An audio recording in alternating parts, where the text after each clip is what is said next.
IVM. This week's episode of Edges and Sledges is brought to you by CSK Tires, and we wanted to tell you a little bit about their Secura Drive and their puncture-safe tires. For those of you who drive, CSK Secura Drive is a tire with an added layer of safety, offers a much higher degree of control and grip even at high speeds. And for those of you who ride, CSK's premium puncture-safe tires, as the name suggests, are less prone to flats and leaks. I mean, whoever has the time to deal with annoying flat tires, right? And now onto your show.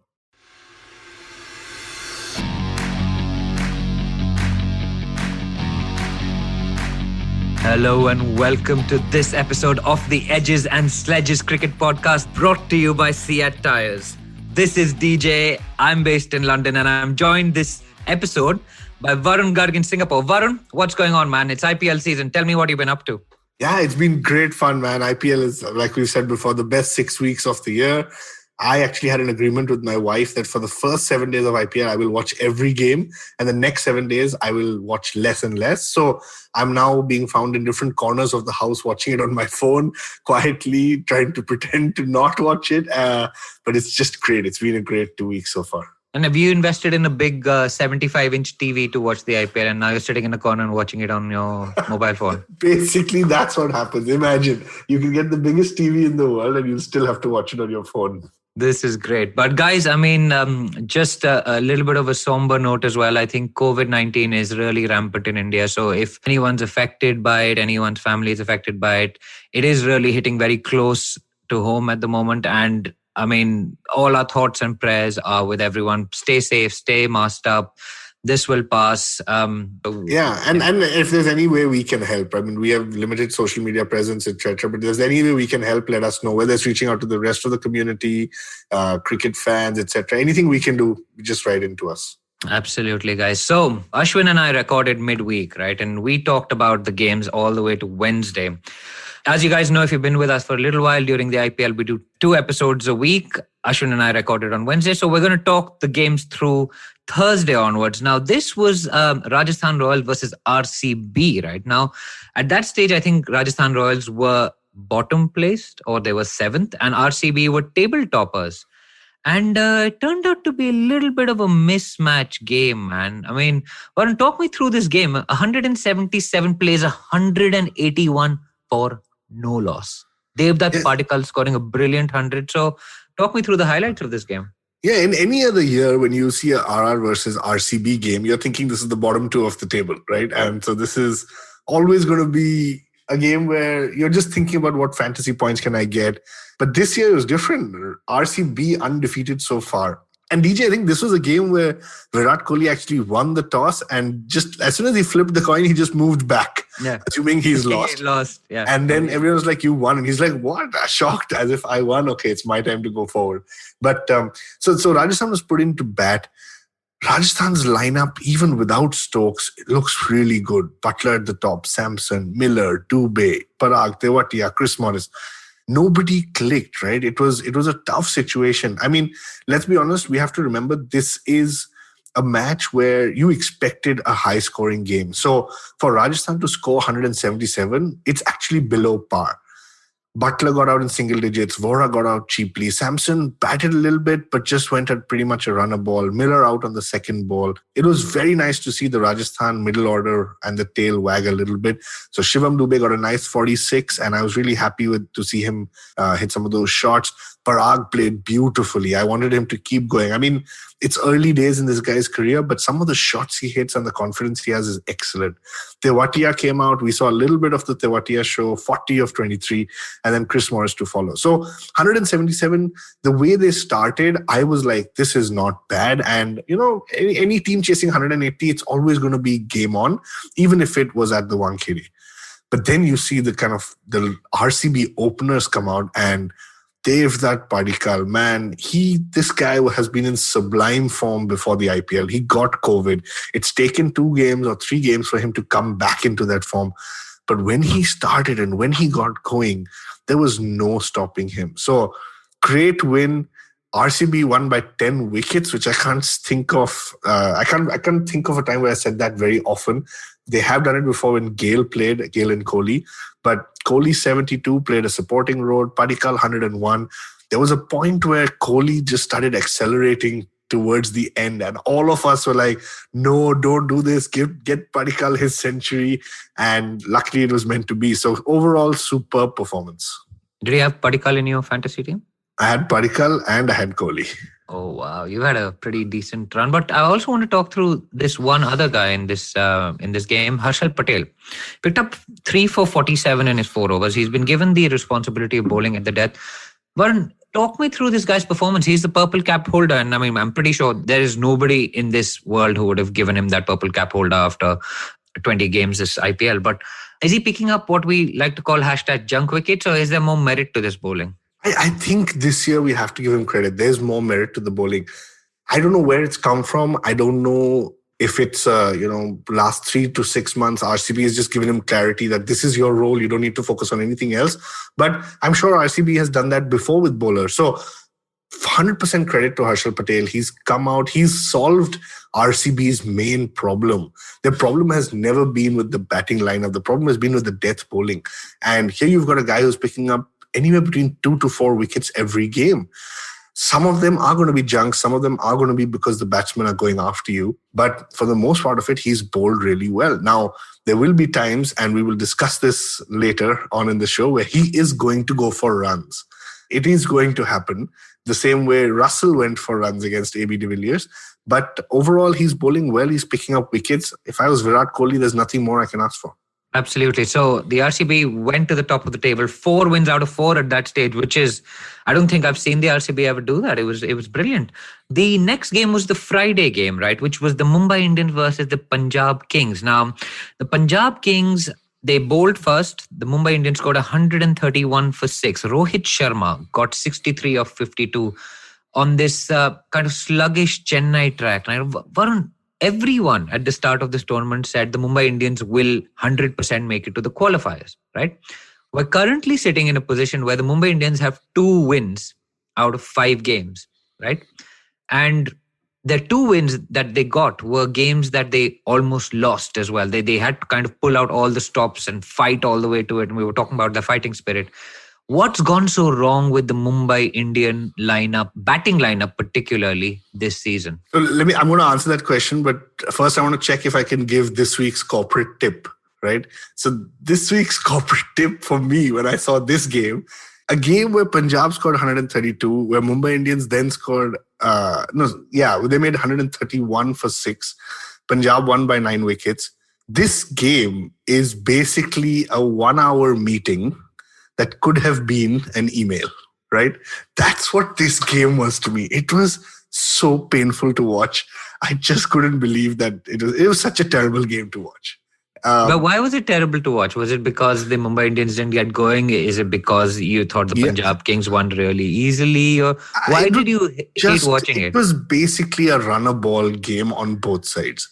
And I think that's what made it a little bit boring for me. Now, Punjab has a tendency of losing these games. But anyway, let me come back a little bit to your question. And I have a reverse question for you as well. So firstly, I think the Mumbai Indians batting lineup is just not clicking. Now, De Kock has not worked. Rohit, when he's clicking, is not going that fast. He's going at 120. Surya Kumar Yadav, excellent, but he just doesn't seem to be able to make above 30, right? Every time he makes 30 runs, he gets out. Ishan Kishan hasn't clicked. Hardik Pandya has got out for like 0, 1, 2. These are his scores. So the batting has just let them down. Now, DJ, talking about your question on Mumbai Indians languishing somewhere in the middle of the table, which we're not used to, how much of this is really an impact of where you're playing the game? So at the Wankhede, Mumbai Indians knows how to play their game. You play 7 games there. You need to win 7 games in the entire IPL to qualify for a playoff spot. So how much of this is coming from the perspective of Mumbai Indians are not playing at home and they're not being able to adapt? I don't know. So last year they didn't play at home either. But when the IPL last time went to the UAE, they lost all 5 games that they played in the UAE. So obviously there's a huge home advantage in the IPL as well. But I did enjoy you using the phrase De Kock is not working, which is why the Mumbai Indians are failing. And then you went on and called him Ishan Kishan as usual. But for me, actually, it's those 2 guys who haven't gone on. De Kock, right?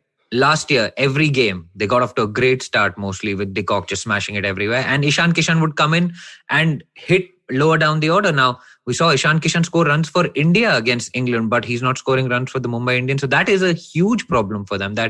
And then they haven't got kind of the Hardik and the Krunals and the Pollard, which is that power pack middle order, which we expect them to kind of take off, right? And so they've really struggled. But the other guy who scored runs in this game, Varun, and of course, strike rate is overrated, scored 60 off 52. So KL Rahul just cruised to victory. You didn't enjoy KL Rahul's innings? Did you think he needed to go faster to make up for the net run rate or something? He didn't need to, right? That was the point of this game, that nobody needed to score fast. Chris Gayle went at a strike rate of 120. So gave you an idea of the pitch. It gave you an idea of the score that Mumbai Indians had put up. And there was just no need to do it. They still won with over 2 overs to spare. So, I mean, I say this in a bit of jest, but yes, it was a boring game, but it was much needed 2 points for the Punjab Kings. Yeah, and those guys came off the bottom of the table. Mumbai Indian fans will start worrying. They'll start thinking about the various combinations they can play. Ishan Kishan's form and De Kock's form both are a bit of a worry for them. So they will be looking to improve on that. Now, the next game that we saw on Saturday, which was, funnily enough, it wasn't a double-header, Varun. Why didn't we have a double-header on a Saturday? I don't know. And I mentioned this last time as well in the podcast, that so used to watching double-headers on Saturdays and Sundays. It's nice they're sometimes doing it midweek. So like last week was on a Wednesday. This week it's on Thursday. So it's nice, but yeah, just not used to this and just not used to it at all. Do you find double-headers a bit draining? I find them a bit draining. Especially on Sundays. I personally don't. I love double-header day. It's just, to me, it's great. Like I'm realizing the value of not having 2 back-to-back double-headers. So in a way, it's nice. It's just like you said, it's surprising. We've not seen it before. Yeah, absolutely. Anyway, so the double-header game was the KKR versus Rajasthan Royals game, right? And again, Varun, KKR kind of crawled to 133 for 9. I want to talk to you about. You're just shaking your head because KKR is your least favorite team. But I'm like they're at the bottom of the table, and the messages I'm getting back from my friends are that so what, we won 2 IPLs. So yeah, it's great. Classic. It's great. This is classic. But I want to talk to you about their captain, Varun. Is it time to change captain mid-season again? You should ask your friend. My question is actually Owen Morgan. Last episode, Ashwin asked me what is wrong with the KKR, and when I thought about it a bit more, I didn't actually answer this on the episode. I was like, their captain needs to get some runs. Owen Morgan hasn't really clicked this IPL at all. And one of their strengths at the start of the IPL, we thought, was their power pack middle order, right? Like the spinners have come to the party. They've done pretty well. But neither Russell played in one game. Russell, Karthik and Morgan, that is a power pack middle order. But they just haven't clicked. So what do the KKR really need to do to come out of this funk? I mean, scoring 133 for 9, playing in Mumbai, Varun. This is at the Wankhede Stadium. That's just not good enough, right? Yeah, it's not. I mean, I remember at the start of the podcast, I said Rajasthan Royals got 177 in Mumbai, and that was not good enough. Sure, Morgan came out and said the pitch was a little bit different, and nobody expected just a 133 score. But something is not working for them. DJ, you're right. It starts from Morgan. It starts from the captain. If you're not making any runs, it kind of trickles down. But I think the biggest problem for this team is that there is no experience up top. And so if your top 3 guys are inexperienced and they do end up playing 6 overs, you have no idea whether this is going to be 60 for 0 or it's going to be 20 for 3. And I think that is what the biggest issue is. Now, you've got a jumbled middle order as well. You don't know where to put Sunil Narayan. He is playing at number 4 sometimes, number 3 sometimes at number 7. You don't know where to play him. Morgan is batting way too low, in my opinion. And then Karthik, Russell and Cummins, who are all great batsmen, are just not getting enough time in the middle. So something has got to change. Now, it's not going to be easy, right? Mind you, because the easiest quick fix is to say drop Tripathi and bring somebody up. It's not fair to him as well. He's not done much wrong. But somewhere they've got to realize that they need an experienced player up top to bat through and guide some of these youngsters. And if that means Morgan needs to come one down, I would say do it. I really think they need to do something different. So who do you leave out of that lineup? I mean, obviously Nitish Rana and Rahul Tripathi they started off quite well, but they seem to have just tailed off a little bit. Shubman Gill hasn't been setting the world on fire, dropping catches as well. So who are you going to leave out of that lineup, and what changes would you make? I don't necessarily think the lineup is. I mean, the playing 11 is bad or wrong.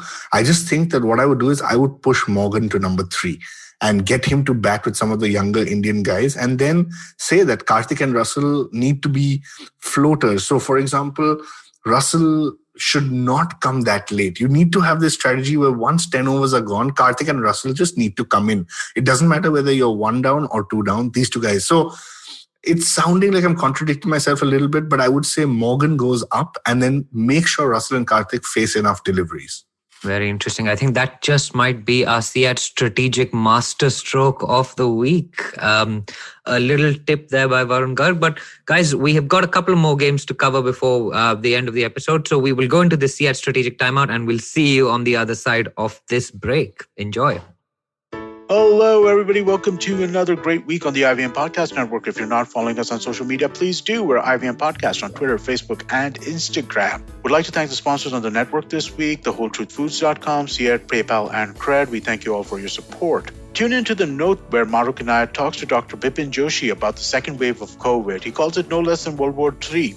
On The Habit Coach, Ashton was joined by Yoshita Dave, who's a sex educator and intimacy coach. On Paisa Vaisa, Anupam Gupta was joined by Amit Thakkar and Hiral Jain of Market Pulse Technologies, and they talked about trading in Indian markets. All Things Policy by the Takshashila Institute had on board Mihir Mahajan and Pranay Kotastane to talk about the recent changes in the Indian intellectual property front. You should definitely check out the Cyrus Says episode with Ace casting director Mukesh Chabra. They discussed some of his best work. We also had Ira Mukhoti, who has authored various books on history and mythology from a female gaze. The IPL season's in full swing, and we have Edges and Sledges in English and Khel Niti in Hindi if you want to check out cricket content. Really, really great conversations on both of those shows. Do check those out. And with that, let's get you back to your show.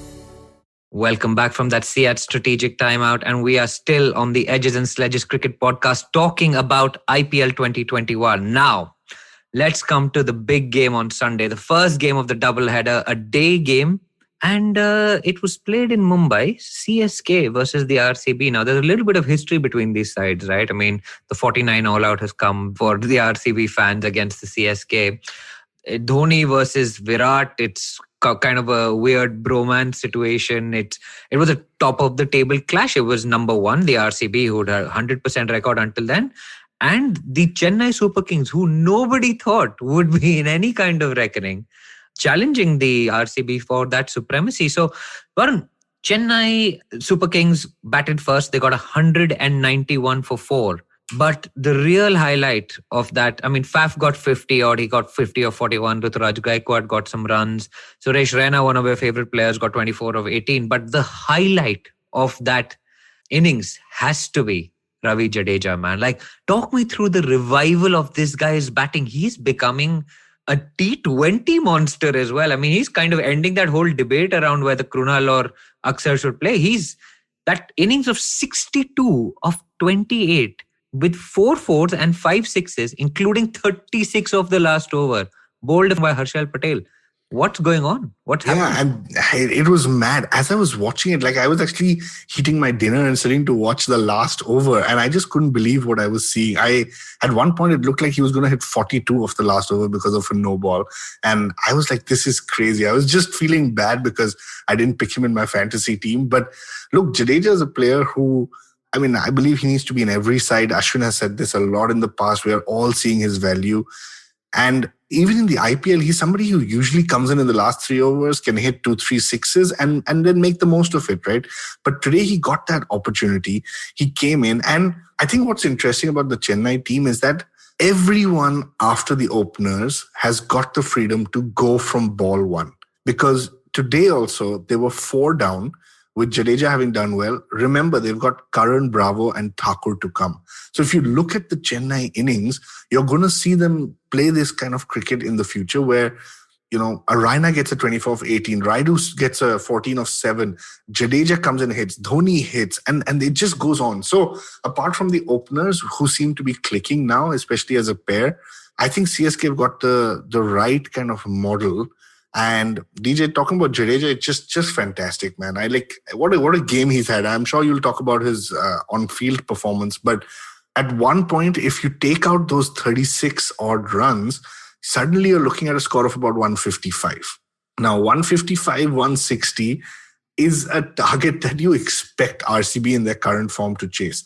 The minute the momentum swung that way, they got to 190 plus. And, Chennai with Dhoni's kind of strategic bowling changes, etc., you knew that this was always going to be tough. And so I think that we have to give Ravi Jadeja the CEAT Secure Drive Player of the Week, right? Surely, the thrill of speed with complete control, that's what the CEAT Secure Drive tagline is. And getting 62 of 28 balls and kind of causing the other team to completely lose the plot is just an absolutely amazing effort. And as you say, he added the 25 extra runs. Dhoni even alluded to those, and he picked up 3 wickets. Varun, with the ball, he had a catch, he had a run out as well. Is there anything that this man cannot do? We used to lovingly call him Sir Jadeja, but maybe it is time to hand out a knighthood to the man. It was fantastic. Today was just his day, right? It's like anything he did turned to gold. It was fantastic. He's always been great on the field, but to come in, take wickets, you took Maxwell, you took De Villiers, that's it. That's the game right there. Even if you didn't hit those 36 runs in the last over and you got these 2 wickets, you were done. It was just a fantastic performance. It was a one-man show. I feel like Ravindra Jadeja beat RCB today, and that was it. Single-handedly just won them the game. I think that's what Virat Kohli said as well, that they really? lost to one man. Yeah. So you and King Kohli clearly on the same wavelength there. Think alike. Absolutely brilliant. But so the final game, which is currently ongoing at the moment, is the Delhi Capitals versus the Sunrisers Hyderabad. Now, this is a game being played in Chennai. Delhi have batted first after winning the toss, Varun, and the Delhi Capitals have made it to 159 for 4. Now, are you a little bit disappointed with that score after the start? Prithvi Shaw and Shikhar Dhawan gave the Delhi Capitals 80 for no loss in 10 overs. Yeah, I was disappointed. So, I joined the DC watch party that was hosted by the DC Toli guys, and they were asking what would be a good score. Look, given the Chennai ground, I think I had said 150, 160 is good. So I can't take back my words now. I have to say that 160 is a good score, especially when you look at the historic record in the last few games. So I don't doubt that it was a good enough performance. It's just that when you started off the way you did, 81 for 1, I think they should have got more. I think they should have got to 170, 175. But that is asking for a lot. So overall, good performance by Delhi. Prithvi Shaw, one of the openers, always seems to stand up. The one I want to ask you about, DJ, is Smith. Steve Smith is really struggling. Okay, I don't know whether you've got the TV on or not, but David Warner has just been run out. So yeah. I cannot stop smiling. Sorry, SRH fans. Yeah.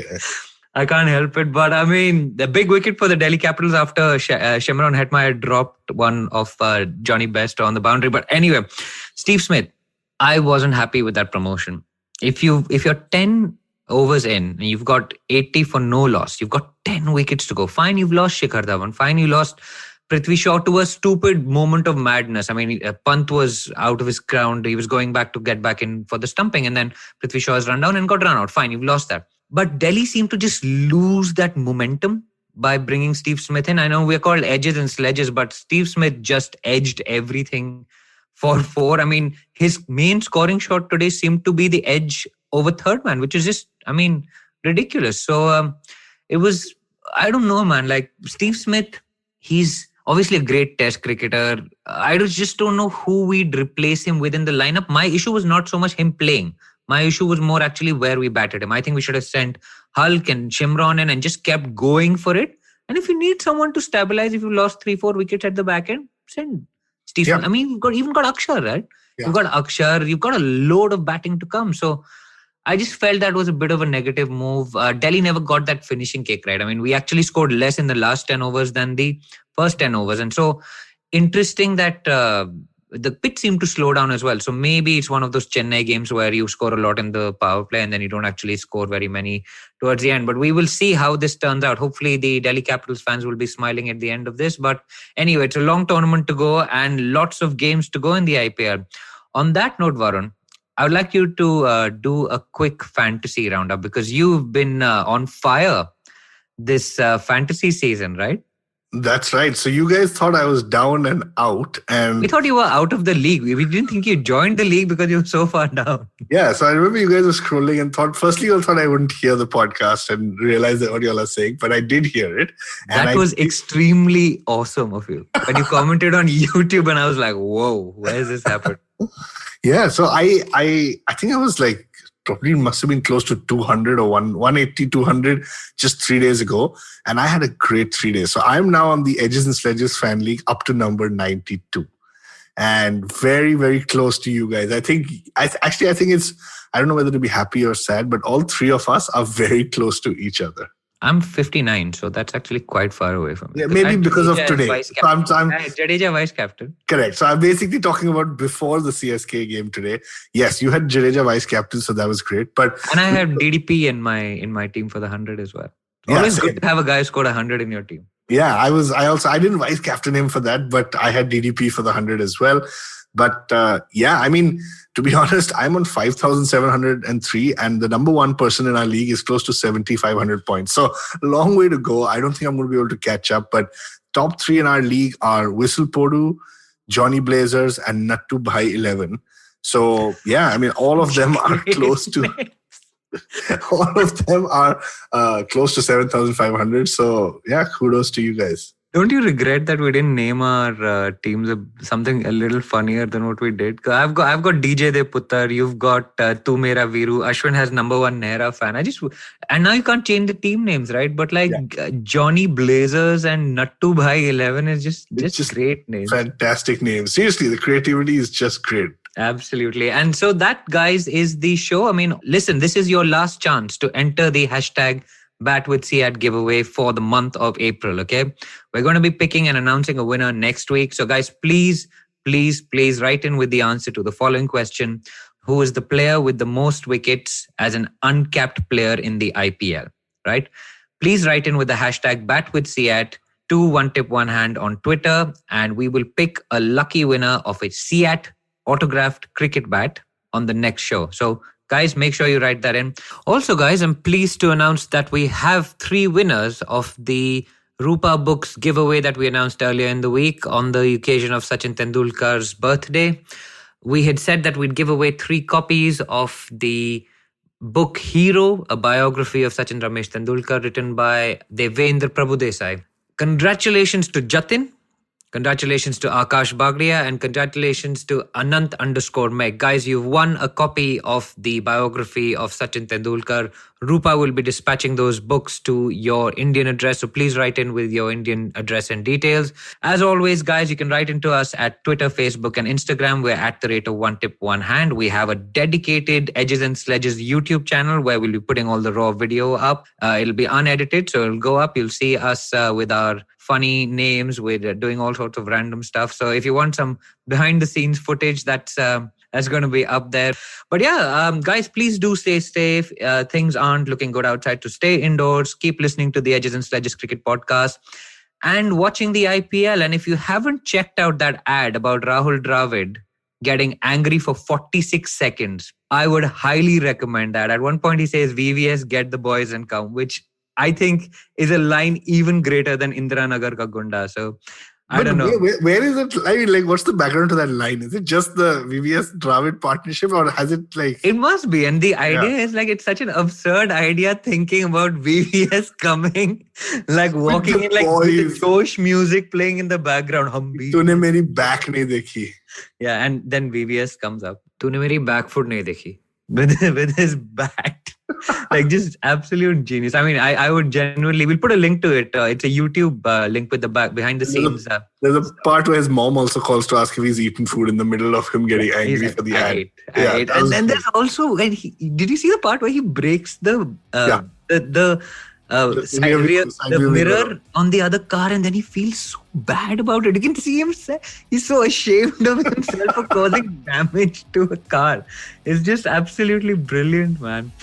Okay, guys, so that's the show. And we will see you on Thursday with the next episode. Ashwin and I will be doing that midweek wrap. And we'll be continuing to do 2 episodes a week. So enjoy the Edges and Sledges Cricket Podcast. Write us a review wherever you go and leave us a rating as well. So thanks very much for listening, and see you next episode. This is Edges and Sledges, brought to you by CSK Tires. Drive safe.